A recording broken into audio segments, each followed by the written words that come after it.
Howdy gamers, Old Gamer Guy here.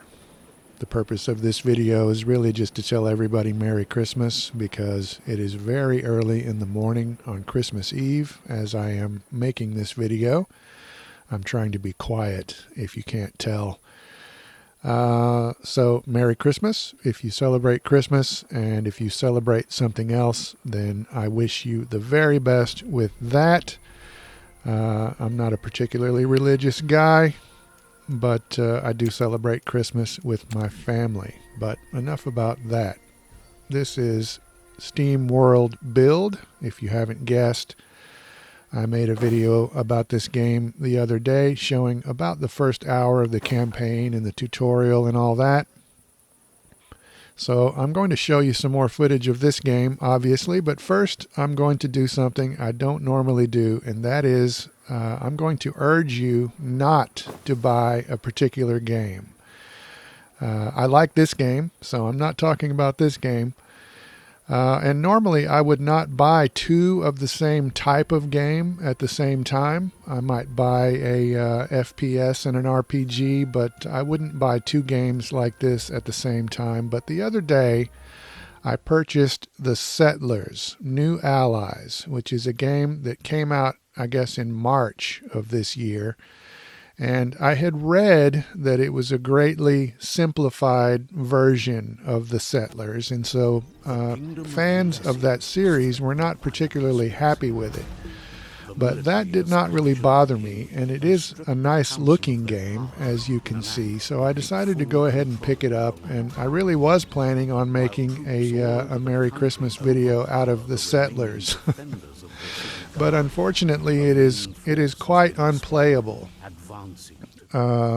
You can see that it has a 3.57 review score here in the store, but when I tried to review it myself and give it 1 star, I don't even normally review games in the store. I don't usually do review videos, and I don't bother to review them in the store, but I was going to try to give this one 1 star, and it will not allow me to do so. So that is quite annoying.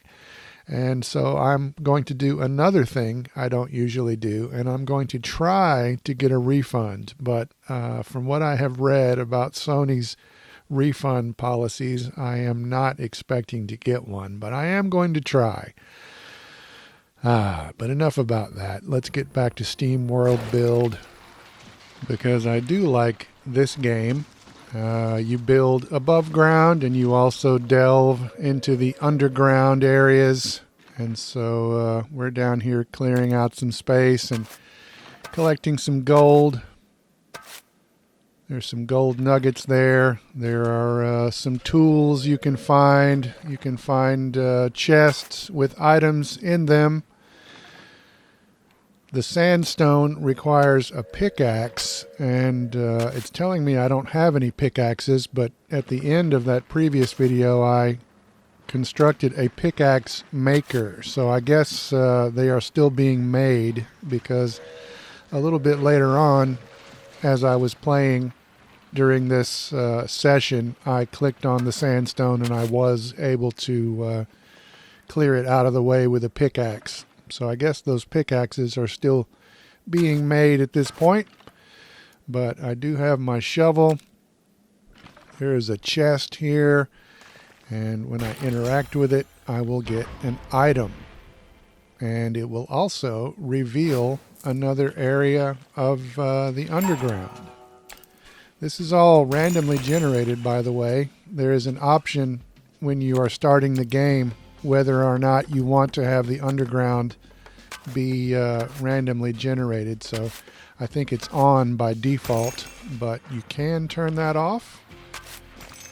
And here is another chest over here as we continue to grab some gold and some tools. I still have not seen any enemies to fight in the game, but there are indications that enemies do exist. There you can see another area of the underground has been revealed, and there is some dirty water over there that I guess eventually we can exploit somehow. And there is another chest over there across the chasm. You have to build a bridge across that chasm. But right now I am equipping the item that I found. It was an item that benefits our miners. And you can see down here in the underground you can have 3 items equipped in these areas down here. In the above ground, each building can have 1 item, but down here it looks like you can have 3.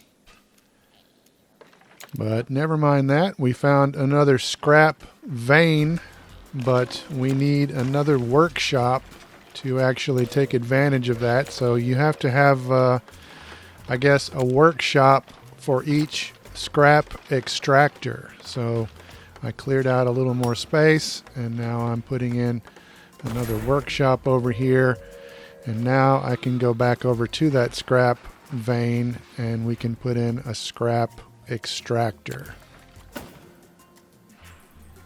So just like in the overworld, we are building and expanding as needed, and we are working toward extracting an ironium vein and also finding our first piece of old tech. So I'm adding some prospector space here, and I found an ironium vein. So we're going to use our pickaxe to get to that as we continue to clear out some space and grab some other stuff. In that previous video, I bought a few items from the train, but there's also a way to set up ongoing trades, and I did not do that in the previous video, so I thought I would show that process. There are things you can buy, and then of course you can sell the things in your inventory, and you can change the amount, and it looks like you can have up to 5 ongoing trades going at one time. So right now, even though I have, I think, 2 lumber yards going at this moment, we're always short on boards. So I ended up making a deal to import a few boards as the train shows up. But you can see all of the other things that you can buy from the train. You can actually buy ironium as well, but I guess as part of the tutorial you have to actually extract the ironium from the mine. But right here I'm just going to buy a few boards. Every time the train shows up, I'm going to pay $10,000 to buy 10 boards, which seems a little bit extravagant, but if you look at my my dollar amount that I have available, you can see that I've already built up a good amount of cash. So this is fine. I'm just going to go ahead and go for this. And then, so now we have that ongoing trade, and that will just happen every time the train shows up. And then we have a few more items here. You can see that shovel and shield. That indicates that there are enemies, but I have not seen them yet. I bought an item that will benefit one of my warehouses. This will make it possible for the warehouse to receive simultaneous deliveries, so that will help out. And I got another item. I guess I found it down in the mine, but this item will give me some bonus production at my lumber mill there. If we press triangle and go into our administration window, we can look at the items that we have, and we can see which ones are equipped. And looking at our graph, I am now running a shortage of moonshine and also spare parts. So I need to take care of those things soon. But here I'm putting in an extra warehouse because the existing warehouse was not close enough to that lumber mill over there. So now all of that is functioning a little bit better. But now the train is arriving once again, and once again there are intriguing items.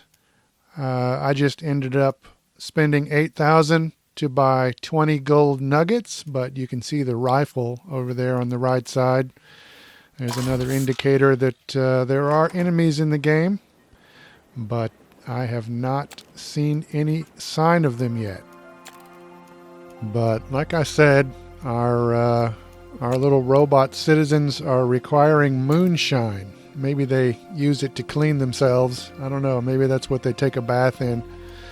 But you can see in the menu there that we need to have a few different facilities to be able to supply that moonshine maker with raw materials. So we need a sand sifting factory. I'm going to try to put a bunch of farms in this area. So I'm going to put this sand sifter off to the side. And then we need a glass blower. So I will put that nearby. And then finally, we can build our moonshiner.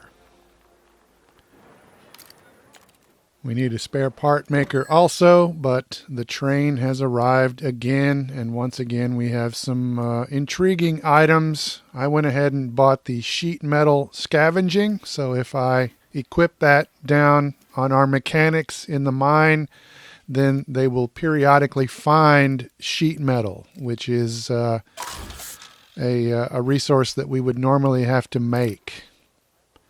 But here is our spare parts maker, and of course I'm starting to run out of space in this area, so I'm just going to squeeze it in here in this little corner next to the track, and then we have to connect it with a road. But speaking of space, I speculated in that first video that this area would eventually open up, and there are indeed two places over here where we can build a road up a hill and then make it all the way back here. So there's more lumber to be had and a lot of empty space. And here is an item. Those things just kind of seem to appear, and they'll kind of roll for a minute like a tumbleweed and then stop. So there were a few back this way. But never mind that, because I found some ironium. We have reached the ironium vein, which was one of our main objectives. Now the game wants us to build a sheet metal factory, but you can see that even with the deals I have made and my increased production, we are still running short on some things. So I'm going to make a few more ongoing trade deals here. I'm going to go ahead and bring in some extra moonshine every train load, and then also some extra spare parts every train load. And we have our existing deal to bring in boards, but I'm just bringing in 10 of each thing and spending, it looks like I'm spending 10,000 on all of them, even though they are different items. And let's see here, we have some more items here. I think I ended up just buying those rubies, 3 rubies for 8,000. It looks like I could also speed up my miners when they're clearing debris, and there is another production bonus chance card right there. But I guess I'll go ahead and wrap this video up. I still am really enjoying this game. It's a very mellow, relaxing experience, and it's only 30 bucks. So if it looks interesting, check it out. I am very bummed about the settlers though, because I really like it when the little colonists are all animated for everything they do, and that game really does that a lot. Like you have all your little people that are kind of basic workers that are carrying things around, but then if you need an engineer, you would recruit one of those carriers, and one of those carriers would actually walk over to the training yard and lift weights until they become an engineer. And then if you recruit a warrior, one of the carriers will walk over to the training ground and practice with a weapon. And so all of the little production production areas are like that, and so it's all really well animated, and it's cool to look at. I never played any of the previous Settlers games, so I can't comment on how it compares to those. But yeah, I'm really bummed because I can't even get through the tutorials without multiple crashes, and I tried a skirmish and it kept crashing. But never mind that. The point is, Merry Christmas. And as always, thank you very much for watching.